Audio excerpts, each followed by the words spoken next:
Hi, this is Kelly from Petica Kelly and Play Learn Talk, and in today's video we are going to be continuing our series on escape room features. So this escape room feature is going to be hiding images basically in a dark area and using a flashlight or some kind of tool, an illuminating tool, to reveal what has been hidden. Now we are going to be using a layering effect to do this, and I'm going to demonstrate it in just a moment. But I want you to take a second and think about what it is that you would like to be able to hide. So what kind of theme are you doing? Leave a comment below and let me know.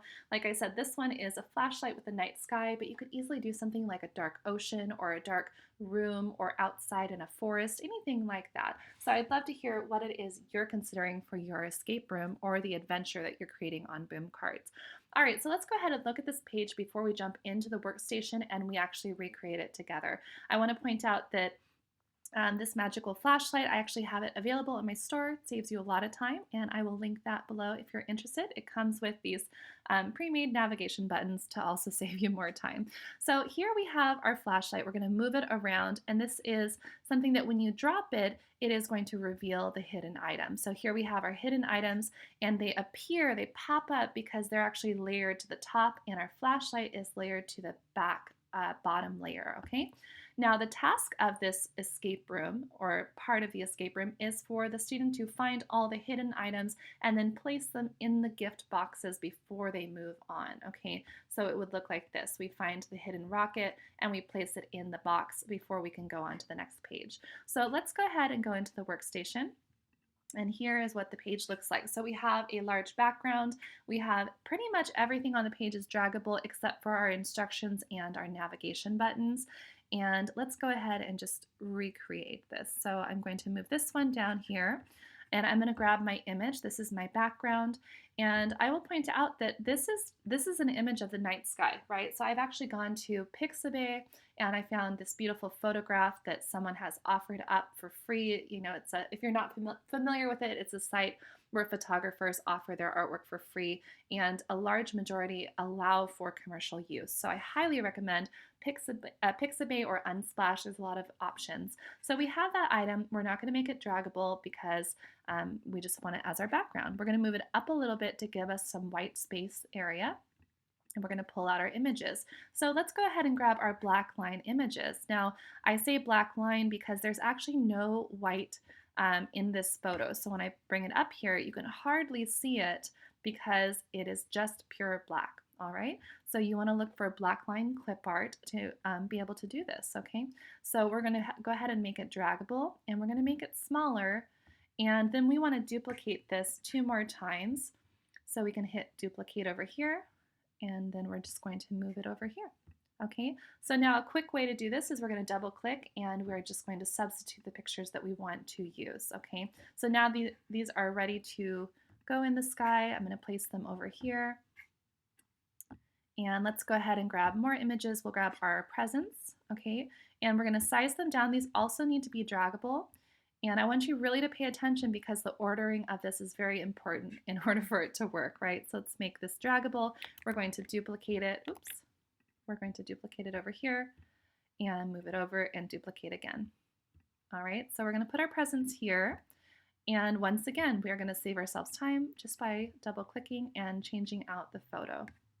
All right, so those are done. Now we just need our navigation buttons and our flashlight and our instructions. So we'll grab the flashlight and we want to make this draggable, and we're going to size it down, okay? And I want to rotate it. So if you're not sure how to do that, when you click on the item that you're working with, it has a size and rotate area over here, and we're going to adjust the radius. Okay, I want it at that angle, and I'm going to make it a little larger. Okay, perfect. So now we need our navigation buttons. Like I mentioned earlier, these navigation buttons come with this magic flashlight, and they save you a lot of time because you don't have to do any of the layering, and it matches perfectly with this particular flashlight. Okay, so our navigation button is done. It's a little too big. Let's size it down, and we're going to duplicate that and move it over to the right side of the page. I want to put my arrow there.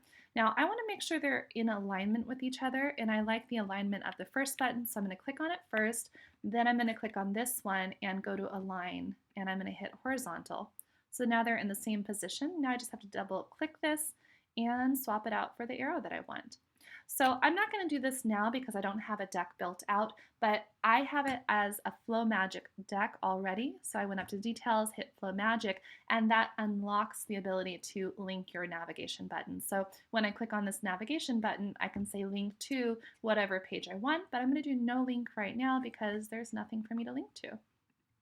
All right, so now we need our instructions just to save time. I'm going to go ahead and copy these and move them over, okay? Now that should be everything. Everything's draggable, but I'm gonna go ahead and test it out because I'm sure we're gonna run into some problems because we've not worked on the layering. So if I move this around, it looks like this is actually on the top layer, okay? So I can't find any of those hidden objects because this is layered too high. Now if I bring it over here, it is also layered over the present. So this needs to be moved all the way back, and we need to go fix that right now. Okay, so this flashlight is going to be the bottommost layer. So you click on it and you go over to Z order and hit rear. And then these images, we want them to be on the top because we want it to appear as if these items have gone into them. Okay, so we're going to click on all of them at the same time, Z order, and we're going to hit front. So now let's go and see if everything works out the way it should. So we're going to move this around, we let go of it, and we can already see that it is working. So you notice here I have it where the picture is showing up on the handle. I will go back later and adjust where this is because I think that gets a little messy when a picture shows up on the handle, okay? So that's just a tip, so just make sure you kind of play around with it before you do the game. Now here too, this is too big, so we'd want to adjust the size of the presents, all right?